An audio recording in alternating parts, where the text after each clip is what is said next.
So, in terms of qualifications and experiences, are there prerequisites? Because I'm sure a lot of people will try and write to you and contact you. This may seem weird to you. We have people from all sorts of backgrounds. We don't we are not prejudiced against a certain kind of background. Like I said, if I can be a computer engineer and rise through the ranks and become what I'm today, I can imagine that anyone can. I'm not exceptionally gifted. I am not from an Ivy League college or whatever it is. I came from the street. If I can do that, so can everyone else. So, but having said that, I would consider the biggest traits to be integrity, honesty, and a sense of ownership. If you can bring this along with you, I would not look at your resume. Oh. Yeah, I mean, we have very, very high levels of integrity and commitment in this company. That is one thing I will absolutely not compromise on. Absolutely not. In fact, let me share this with you. We went to campus very recently. Okay. Traditionally, we have never gone to campus.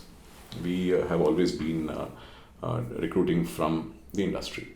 Okay. But this one time I said, you know what, let's break the rules. Let's do something differently.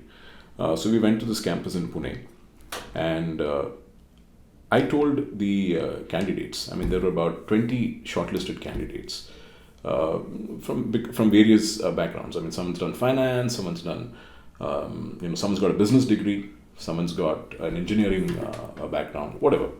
So they all came for the interview, and we shortlisted 20 of them based on their levels of experience, etc. One of the things I told these guys is, I'm not going to look at your resume. Okay? We will take each one at face value, and the only things we're going to look for is a sense of commitment, a sense of enthusiasm, passion. And obviously we can't test integrity over there, but to me, someone who comes with that kind of a package would be ideal candidates to work with us. So we decided to hire, maybe we had about 2 positions that we want to hire for management trainees. We came back with 6.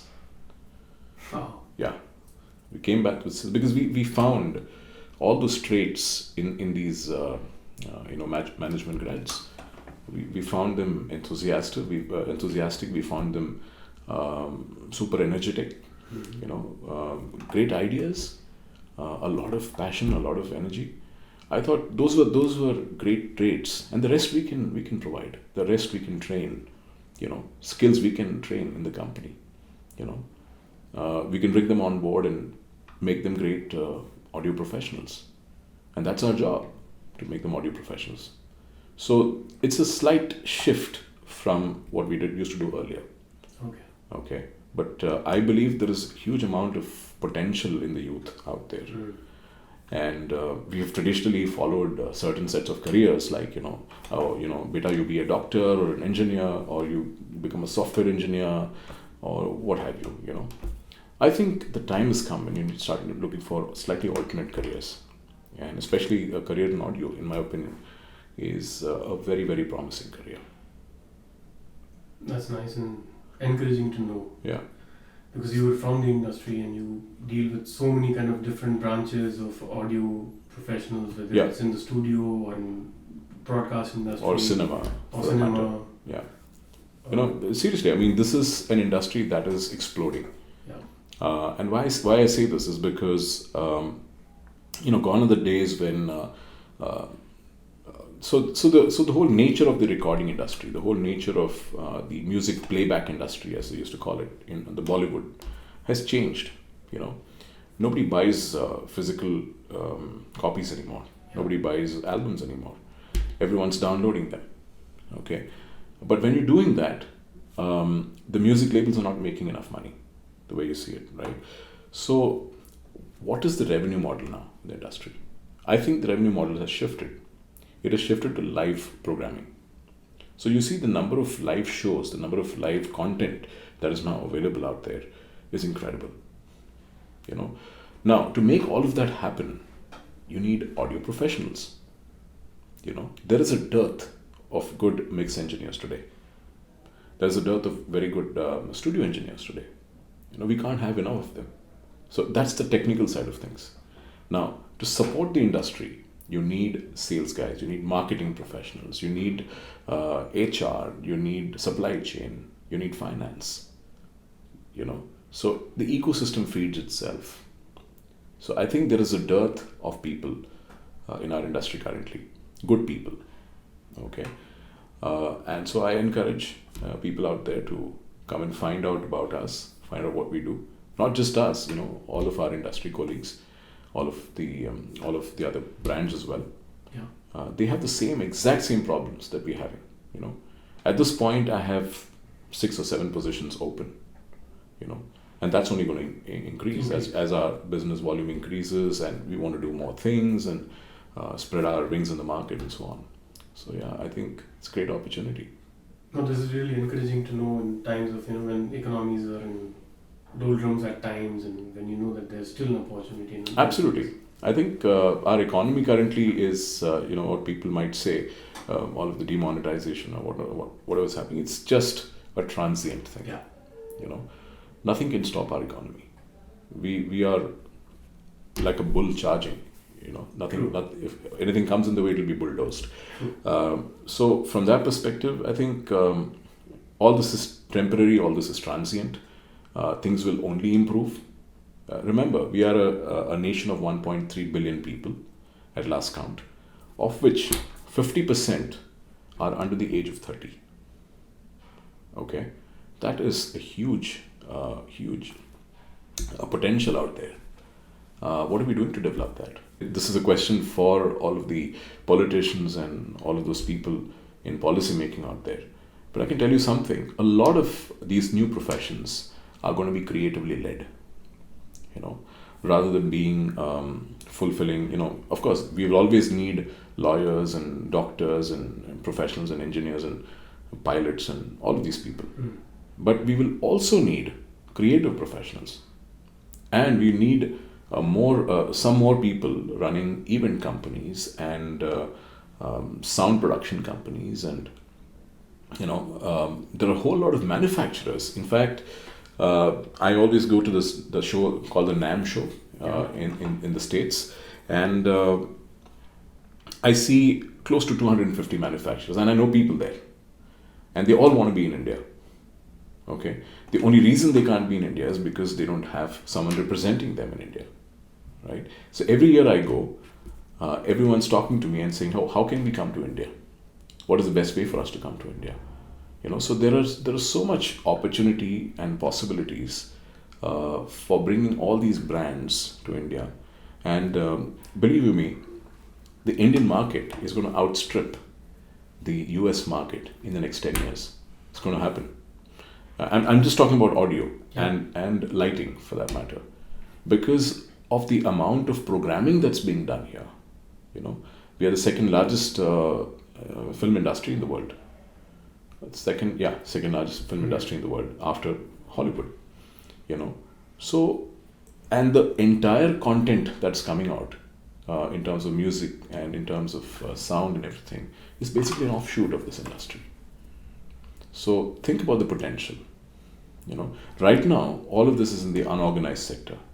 All of this is, people are coming out of the woodwork from various small unorganized schools and colleges and so on, music schools, but there is no fixed curriculum that prepares you for a career of this nature. I think that is the next big opportunity. And we're already talking to a lot of institutes out there, a lot of universities out there, and convincing them that you really need courses in media management, in artist management, in things like sound engineering, video engineering. And when I say sound engineering, again, that's a very large and generic term. You've got substreams like mixing, mastering, production. I mean, we need professionals for all of this stuff. And at this point, people are just learning on the job. Yes. How would it be for us to have talent coming straight out of an institute? It would save so many man hours of training. It would save so much in effort and time. I think that piece is the next big thing, from my opinion. That was really nice, really nice. Uh, Prashant, coming back to your own personal tastes, Yeah. what is it that you listen to, and what kind of equipment do you have at home? In terms of. Oh, I'm a total geek. Okay.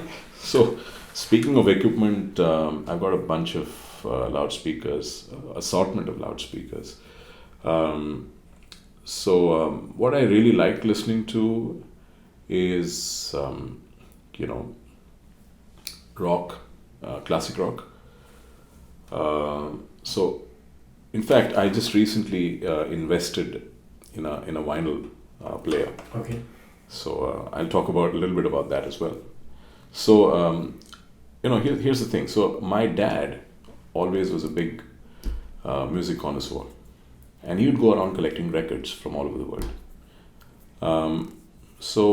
And we had this really small Philips compact turntable with attached speakers, and that was my I would say my discovery of music when I was growing up. Every Sunday we would sit and listen to music, and my dad would encourage me to listen to all sorts of genres. He would say, listen to some Bollywood. He got ABBA, and he got a whole bunch of Eagles, and so he brought home all these records. Even though he didn't quite follow all of them, he would say you should listen to all sorts of music, and Carnatic music, and Hindustani classical, and everything. And that kind of set my tastes in music. So I've never really, in that sense, been a big fan of only one type of music, one genre of music. So my earliest memories are enjoying different genres of music and taking my time to open the record, clean it up, clean up the vinyl. And these are the days when, back in the 80s, when you I don't know if you've seen some of these brilliant albums, and they were seriously albums. You opened out, they were threefold, and you had great photographs and great art. So you relived the movie. Yeah. When you listen to the music. That was such a brilliant experience. So I wanted to recreate that. So I dusted off my dad's old pile of records, Okay. even though the old turntable doesn't work anymore. Went and bought a fairly expensive turntable. And I figured that I need the right kind of equipment to listen to this stuff. I mean, I can't do this on a tiny pair of speakers. Luckily, around that time, they were selling these JBL Control 4312s, studio monitors. Really, really vintage studio monitors. And I found my answer. So hooked it up with a Crown amplifier, turntable, preamp, and there you go. So that is my primary music system. Okay. That's what I listen to. And I listen to a lot of vinyl these days. So whenever I travel to the US or Europe, I collect vinyl. So at last count, I had about 1,500 records. Oh wow! I'm running out of space to keep them. So in the age of digital music and MP3s and whatnot, I'm still going old school. So that is one thing that I'm doing these days. But of course, you have to have contemporary music and all of that stuff. So I've hooked it up to a DAC. I have a Mac Mini as my main player. I have hooked it up to a DAC so I can occasionally watch a movie, through my Mac Mini. Let's say watch Netflix or whatever. I am old school, so I don't have a 5.1 surround sound or anything. It's just stereo. Favorite headphones, if any? I have a bunch of them actually. A lot of them are JBL, the consumer range, which I use for workouts and a whole bunch of things. But what I really love is my AKG K3003i. That's a very high-end. It's a brilliant sounding earphone. It is 3-way and balanced armature and everything. And you can lose yourself when you listen to the music. So that's what I listen to when I'm traveling on a flight or something. I load up my player. It's a FIIO player with FLAC, lossless content, and the soundstage is brilliant on those. I mean, they are literally like listening to studio monitors. The size may be tiny, but the product is amazing. Just on a lighter note, is it in your contract to use all Harman No, brands? no. It's because I get them cheaper as an employee. Okay. No, but but jokes apart, I think, and this is not because I work for Harman, I think we have some phenomenal technology. I mean, all of the Harman brands have some phenomenal technology. By the way, did you know JBL is 70 years old? Yes. It's incredible. I mean, can you think of a brand with that much legacy? There's JBL, and we were just playing some music through a Lexicon Alpha sound card.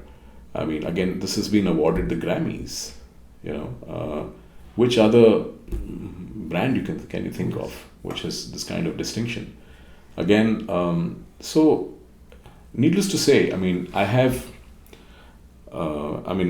like Charlie in the Chocolate Factory. I think it's a great company with so much legacy and so much technology, and I mean, they make some of the most musical products out there, because a lot of people who work at Harman are musicians themselves. So they understand, they have an ear for good music, good sound. So some of the products we create genuinely sound great. And that is not to say that other products, other manufacturers don't. Yeah. In fact, I also own Sennheiser, cans. I own some Shure, cans. Some of them. I mean, I have a whole bunch. I have a pair of Audio Technica, which was gifted to me by somebody. I have my old Sony headphones as well. I use a different DAC. I don't use the Lexicon one at home because it works for me really well. So it's not like I only use Harman. I use products across the board. True. But yeah. Thanks for sharing that. Prashant, I've done about 300 plus videos with primarily musicians and sound engineers. The guys work primarily nights, most of them. Yeah. And they have erratic, kind of lives at home. They're mostly in the studio. Even if it's in the home, they're in the bedroom studios. Yeah. So in your case, you being an audio professional, being a head of such an important company with so many responsibilities, how do you manage your work-life balance? There's no work-life balance. To be honest about it. It's a tough one. It's really, really tough. Now, it's especially when you love your work, especially when you're so passionate about it. The lines between work and, your other life is blurred always, and it's a tough call because, your better half, your spouses, may not necessarily get that. In my case, I've been very lucky. My wife is very understanding, and she has a similar taste of music, and so she's very happy to come with me on my work tours.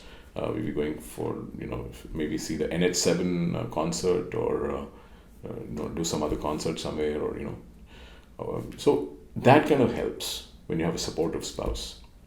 In my case, my wife initially would have some trouble with my travel schedules and stuff, but then she realizes why now, and now she's kind of happy to travel with me whenever I go, and she likes the music, and she likes meeting all these people and everything, so that kind of helps. But yeah, I mean, it's very different, it's very difficult.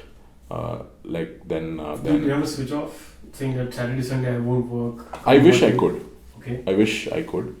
In fact, I'm consciously trying not to look at my phone or my email on a weekend.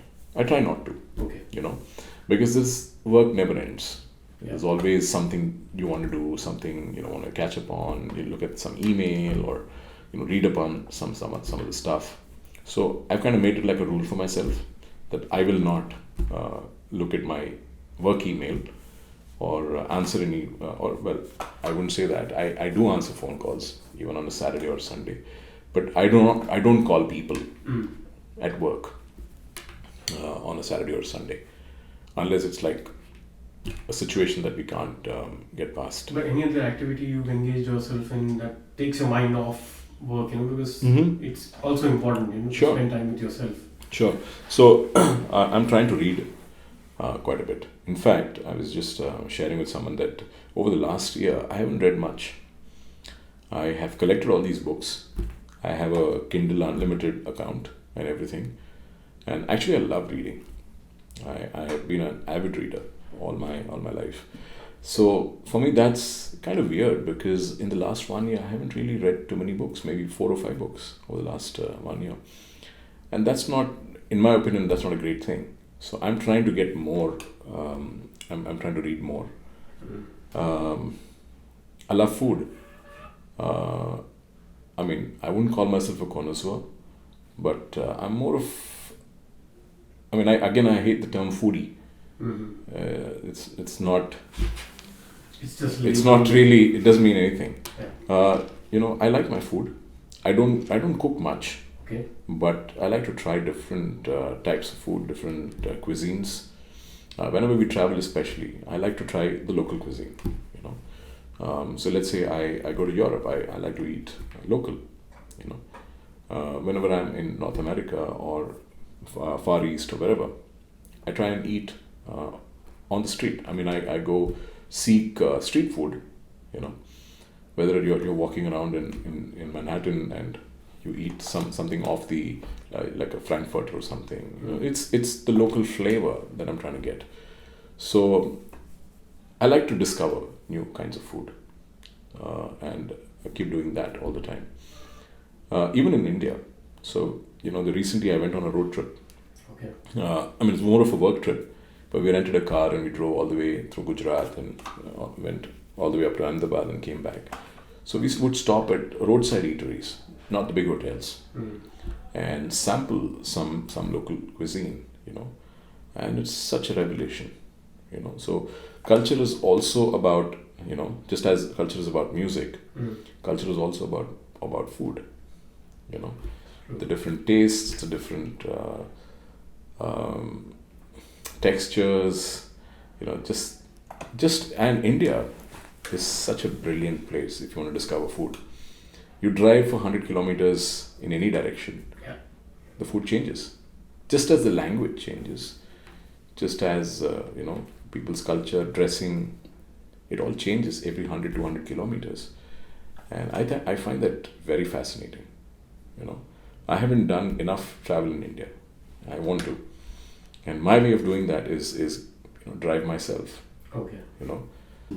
Prashant, thank you so much for sharing time with us, for sharing different details about your childhood and work experiences and the culture that you brought into the organization. And it was lovely knowing you even more. And thank wish you, you all the very best. Thank you so much. For a great future and growing Harman into even bigger than what it is. Thank you. Thanks. Thanks so much.